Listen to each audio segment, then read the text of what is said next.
चोखे ना अपना भाई चोखे ना 200 काफ़ी है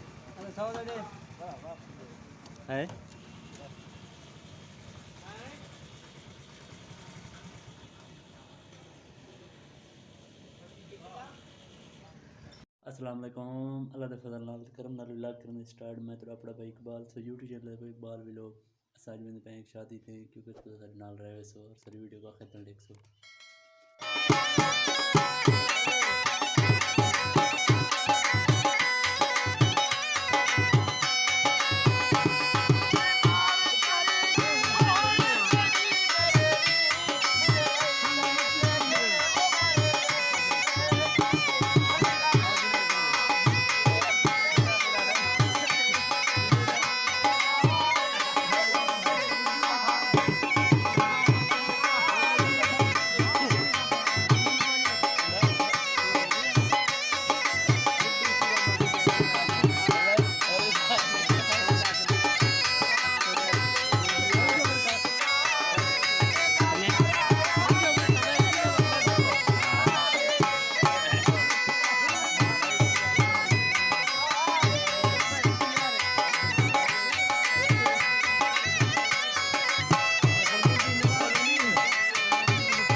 तेरे हाथ में जोर की मंडी लगती है ना, तेरे हाथ में जोर की मंडी है।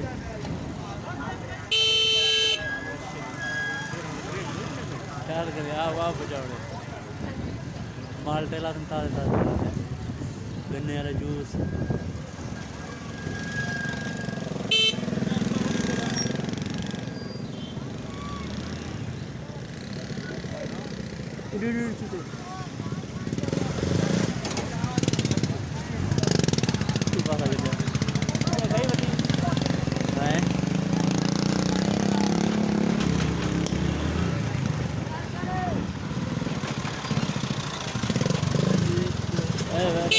चलो नहीं है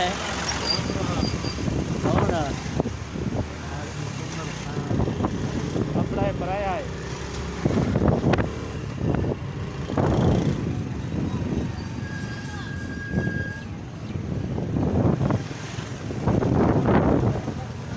से जाओ चाल नाल मामा Johan đi tới em chút tiền. Johan đúng rồi mà đâu tiền. Wow mà trời. Zero lấy hết á. Nó là cái biết lấy chưa là đâu giờ trời. Kia này ở đây có đâu để tập gió lên.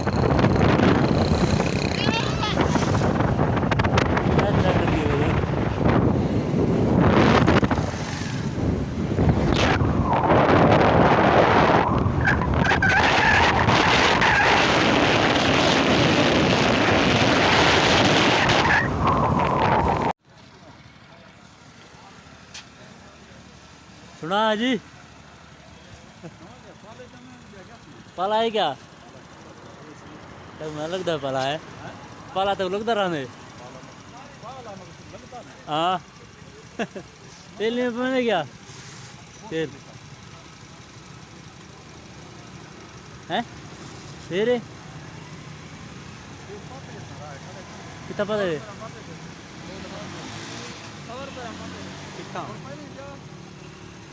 भाई 200 दा सटे ऐसा होना पूछी थी सफा रेरी अल्लाह वाला ऐसा ना पूछे गपोल थोड़े हैं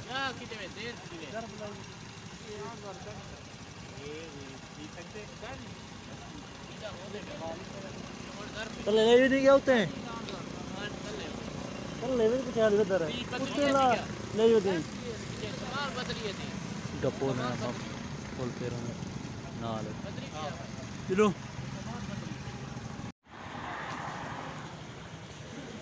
चोखे ना अपना भाई चोखे ना 200 दा काफी है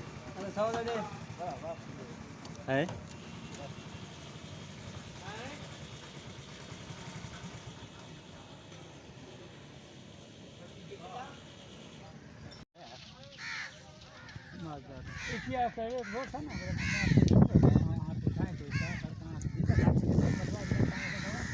थैंक करना वीडियो एंड उम्मीद करना मेरी ये वीडियो तो पसंद आई क्योंकि सारी वीडियो अगर पसंद आई सारे चैनल को करो सब्सक्राइब और सारी वीडियो को लाइक करो ज़रूर।